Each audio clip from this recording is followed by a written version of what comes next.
Kodinar highway પર કણજોતર ગામ નજીક ગઈકાલે 14 એપ્રિલે રાતે રાખેજ ભાટિયા પાસે ઇકો કાર અને સ્પ્લેન્ડર બાઇક વચ્ચે ગંભીર અકસ્માત સર્જાયો હતો। મળતી માહિતી અનુસાર ગત રાત્રિના લગભગ 9:30 વાગ્યે આ દુર્ઘટના સર્જાઈ હતી, જેમાં વેરાવળ કોડીનાર હાઈવે પર કણજોતર ગામ નજીક ઇકો કાર અને સ્પ્લેન્ડર બાઇક વચ્ચે જોરદાર ટક્કર થઈ હતી। આ અકસ્માતમાં ઘાયલ થયેલા લોકોને 108 મારફતે હોસ્પિટલમાં ખસેડવામાં આવી રહ્યા હતા। ત્યારે આ દરમિયાન આ અકસ્માતને જોવા માટે ઉભેલા લોકોને પણ પૂરપાટ આવી રહેલા ડમ્પરે કચડી નાખ્યા હતા। જે અકસ્માતના સીસીટીવી ફૂટેજ હાલ વાયરલ થઈ રહ્યા છે। આમ એક જ સ્થળ ઉપર એક પછી એક એમ બે અકસ્માત સર્જાયા હતા।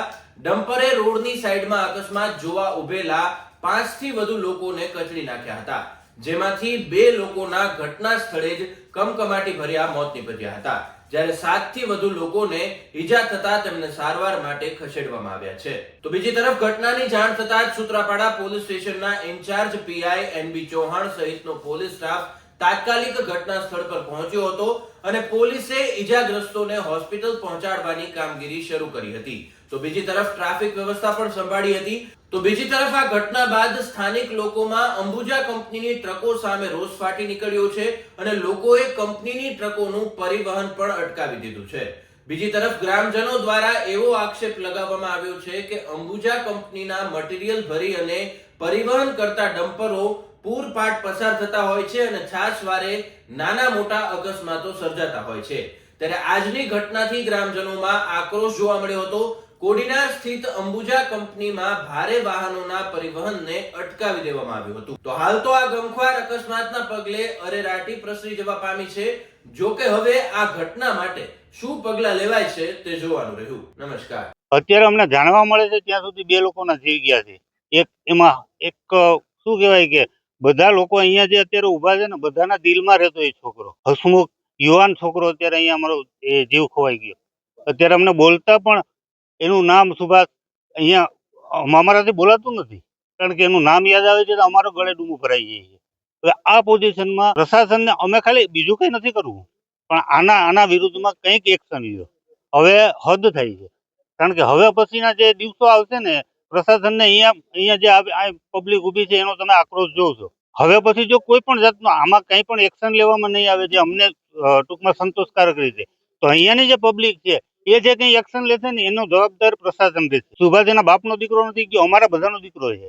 આ 2 ગામ વતી બધા 2 ગામનો દીકરો છે। એની સાથે અમારા એક રબારીભાઈ છે। એ આ લોકોનું શું કરવાનું? અમારી માંગ એ જ છે કે અત્યારે જે આ કંપનીના વાહનો હાલે છે અથવા તો પ્રાઇવેટ હાલે છે, આનો કોઈ પ્રાઇવેટ રસ્તો કરો તમે, ને પ્રાઇવેટ રસ્તો ન કરો તો આનું કાયમી માટે કંઈક સોલ્યુશન કરો। આમને આમ ક્યાં સુધી લોકોના જીવ લેતા રહેશો તમે બધા? અમારા ગામના ફાટકમાંથી એક ભાઈ ટુ વ્હીલ વાળાને ઉપાડ્યો, ઇકો વાળાએ એને ઉપાડ્યો એટલે 50 ફૂટ સીધો સેટો ઘા કર્યો। એટલી બધી ઇકો ગાડી સ્પીડમાં હતી એટલે એને 108 બોલાવી 108 બોલાવીને એને અમે બધાએ 108માં ઉપાડીને મૂક્યો હોસ્પિટલ લઈ ગયા। એ હોસ્પિટલે એને રવાના કર્યા।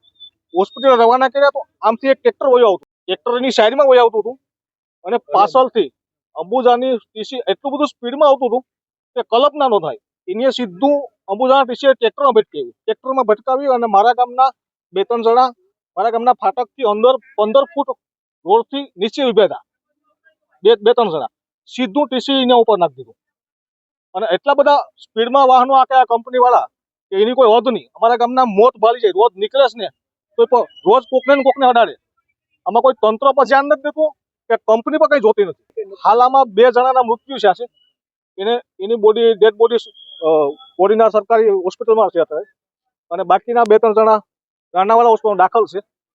1 જણાને જુનાગઢ લઈ ગયા છે। 500 જણા ઇન્જર્ડ છે અને 2 ના એક્સપાયર થઈ। મકાન અહીંયા છે ને ટીસી વાળાએ સીધું છે ને મકાનમાં ભટક્યા, ગાડામાં ભટકાયું, ગાડામાં ભટકાઈને મકાનમાં સીધું ગયું। તો મકાનમાં ગયું તો મકાનમાંથી જે અંદર બેઠા હતા એ ભાગીને ઘરમાં વયા ગયા, એ બધાને મારી નાખ્યા, સીધું પલટી મારી ગયું। સ્થળ ઉપર પહોંચ્યા ત્યાં સુધીમાં 2 ડેડ બોડી અમને મળી છે।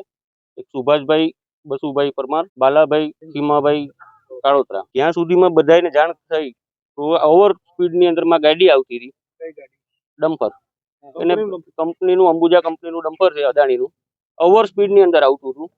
અને એને આવીને સીધું ત્યાંથી પલટી થયું છે. આ બંને માણસોએ ક્યારેય એની જિંદગીની અંદરમાં પણ મોટરસાયકલ પણ હલાવી નથી. એક ભાઈ વાડીએથી ને અહીંયા આવતા હતા રોડ ઉપર, એક ભાઈ બીજા જગ્યાએથી ગામમાં જતા હતા. અત્યારે ટોટલ 5 માણસોની માહિતી મળે છે, તો ટોટલ 6 માણસની અને 2 ડેડ બોડી છે. ટોટલ 4 ટુ વ્હીલ છે, એક ટ્રેક્ટરને નુકસાન થયું છે. જો બદનસીબે ટ્રેક્ટર ના હોત તો આગળ કેટલા લોકોનો ભોગ લે તે નક્કી ન થઈ શકે.